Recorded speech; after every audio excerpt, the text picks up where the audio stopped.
Bonjour et bienvenue sur le plateau de l'Interview Campus. APB, c'est fini, c'est en tout cas ce qu'a annoncé Frédérique Vidal, la ministre de l'Enseignement supérieur. Un outil va donc remplacer la plateforme, mais pour le moment, cette nouveauté est encore floue. Et même si des modifications sont à prévoir, la structure de fonctionnement devrait rester sensiblement la même pour les étudiants.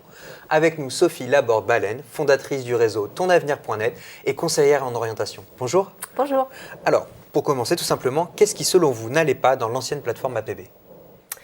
Alors, beaucoup de choses. N'allez pas des grandes choses et des petites choses.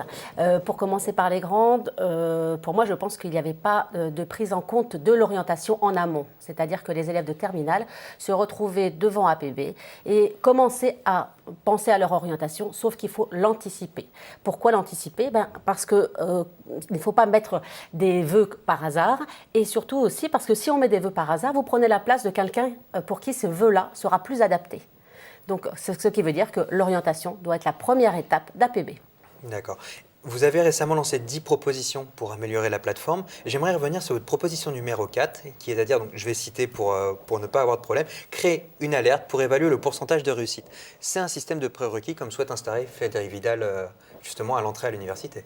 Oui, c'est très important effectivement parce que vous avez des élèves des fois qui ne savent pas, qui n'ont quasiment aucune chance de réussir à l'université. Je vous donne un exemple, un bac professionnel par exemple n'est pas du tout adapté à l'université. Il a fait un enseignement pratique jusqu'à présent et l'université est que de la théorie.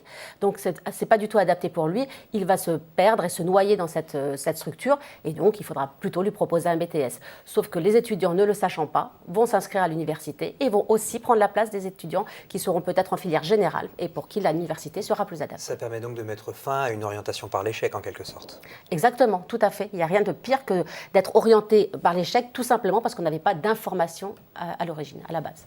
Dans votre liste, vous conseillez aussi une saisie des vœux plus tard dans l'année, une validation plus tard dans l'année. Qu'est-ce que ça changerait fondamentalement ?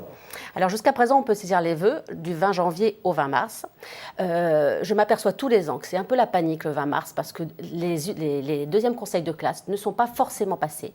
Ils ont lieu en général entre le 10 et le 21 mars. Et donc, du coup, le 20 mars, c'est la panique. Les parents ont très peur. Ils me disent, mais est-ce que le bulletin va être entré par le lycée ? Est-ce qu'il doit être entré par nous ? Or, le conseil n'est pas passé. C'est toujours à la panique tous les ans. Donc, moi, je serais d'avis plutôt, de déplacer cette date au 2 avril, qui est vraiment la date butoir pour entrer les lettres de motivation et les CV. Mais les établissements d'enseignement supérieur, ils ne seraient pas favorables justement à des vœux plus tôt de manière à mieux organiser leurs effectifs ? Je pense qu'entre le 2 avril et le 20 mars, ou entre le 20 mars et le 2 avril, il n'y a pas une grosse différence. Alors, vous êtes conseillère en orientation. Est-ce qu'on peut parler d'APB et aussi du système qui le remplacera comme un véritable outil d'orientation ? Outil d'orientation, je dirais non, parce que c'est vrai que, comme je vous ai dit tout à l'heure, il faut vraiment anticiper l'orientation et APB, ou le futur APB, c'est pareil, le nouveau logiciel, n'est pas fait pour ça. Il faut vraiment se renseigner en amont. Il y a beaucoup de choses pour ça, aller voir une conseillère d'orientation en public, en privé, un CIO, aller dans les salons d'orientation également. Et c'est une fois qu'on a fait tout ça qu'on peut envisager APB, pas avant. D'accord. Et donc en gros, l'information, c'est la clé en fait de la réussite du système. Ah, je pense avant tout. Ça, c'est sûr. L'information en amont, tout à fait, c'est la clé de la réussite. Et vous pensez qu'il faut donc aller plus au contact des conseillers d'orientation et des salons ou justement plus d'informations sur la plateforme ? Les deux. Alors, je dirais d'abord aller voir sur les salons et les conseillers d'orientation, privés ou publics. Et après, effectivement, sur la plateforme, il faut qu'il y ait plus d'informations. Je vous donne un exemple. Un élève qui veut faire kinésithérapeute, par exemple, sur la plateforme, il y a un déroulé de filière, mais il ne sait pas laquelle choisir pour aller en kiné. D'accord ? C'est pas logique, c'est pas intuitif en fait.